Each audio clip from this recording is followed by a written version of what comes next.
Well, chat, it's been about 3 long years since a company, mainly known for their strings, released the first version of their Whiteout, the more control-oriented racket line of the two. Well, I got my hands on the new version, and I've been playing with it for a while now, and I want to talk about it. So right after you hit like, subscribe, and hit that notification bell, let's check out this Whiteout Solinco V2 16x19 tennis racket review.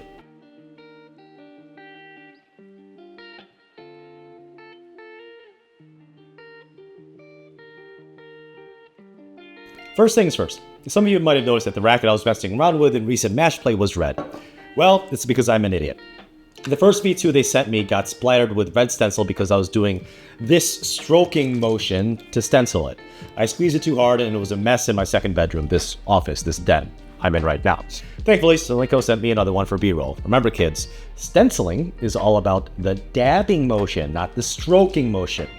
This might be one of the sleekest and most beautiful racket I have ever seen with my own eyes. The plain white base, mineral text, and camo overlay are literally a 10 out of 10 aesthetically. But we're not here to talk about the aesthetics. We're here to talk about how it actually plays on the tennis court. Right from the beginning, I could tell this racket was extremely comfortable. Way more comfortable and way more stable than the first one too. In the first version's review, I did comment although that it wasn't really uncomfortable.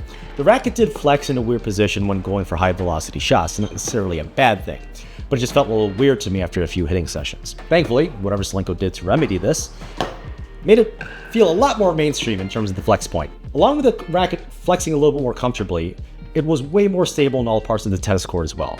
Although this racket is targeting the more precise and accurate ball strikers instead of the more Babolat pure drive people that are seeking more power and spin, the spin potential, although slightly less than the first version, was actually pretty damn good on the V2.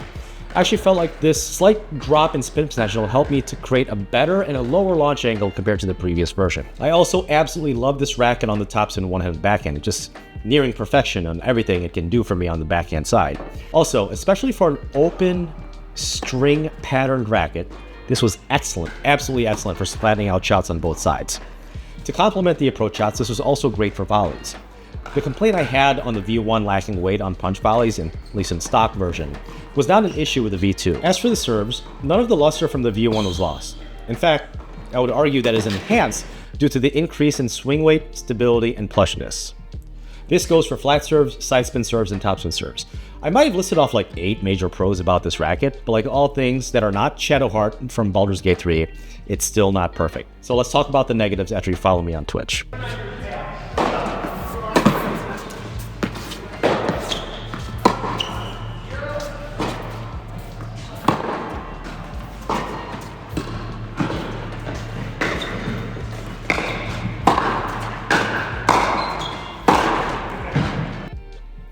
First of all, the static weight is listed to be the same as the previous version, but I will say, holy shit, this is a way heavier racket in terms of swing weight. It took me about 2 hours of straight hitting to get used to the significantly higher swing weight. In fact, let's take a look at the swing weight for both the V1 and V2 whiteouts. So the Solinco Whiteout V1 is measuring at about 287 swing weight kilograms centimeters squared.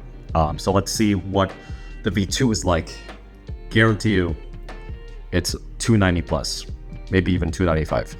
So I wasn't crazy. After 2 test runs, the Solinco Whiteout V2 is at 294 stock.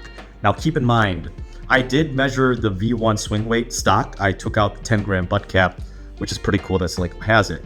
But even with a 10 gram butt cap on the V1, the V2 stock felt significantly heavier with an overgrip, both strung at 50 pounds, Solinco Hyper G 16 gauge on both rackets. So just as a forewarning, it's gonna swing heavier for literally everybody that's watching this video, unless you're like a carousel or if you're ripped like Winston do.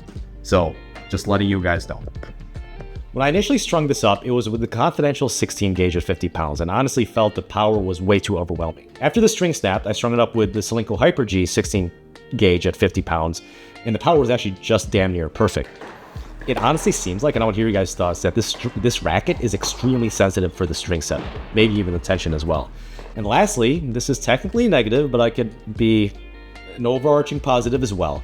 With improvements in stability, plushness, and higher swing weight, this racket honestly feels like it can be a different line from the first version. but it's similar enough as long as you get used to the high swing weight and the string sensitivity.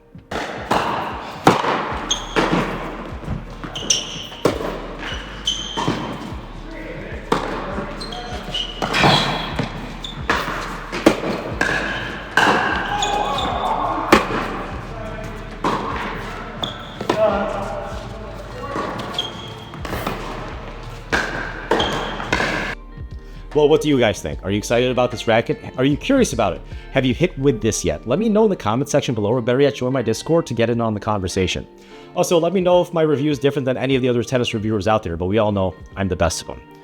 As previously stated, I played with a Solinco Hyper G 16 gauge and a Solinco Confidential gauge, both at 50 pounds. And I actually just got off with the Solinco Tour Bite 16 gauge at 50 pounds. And it was also a very, very different feeling racket with that setup. The unmodified demo I used for this was with a 4 1/4 grip. And although Solinco did send me these rackets for free, they did not pay me to do this review, nor did they see this review before I publish it to the public. And as always, happy hitting.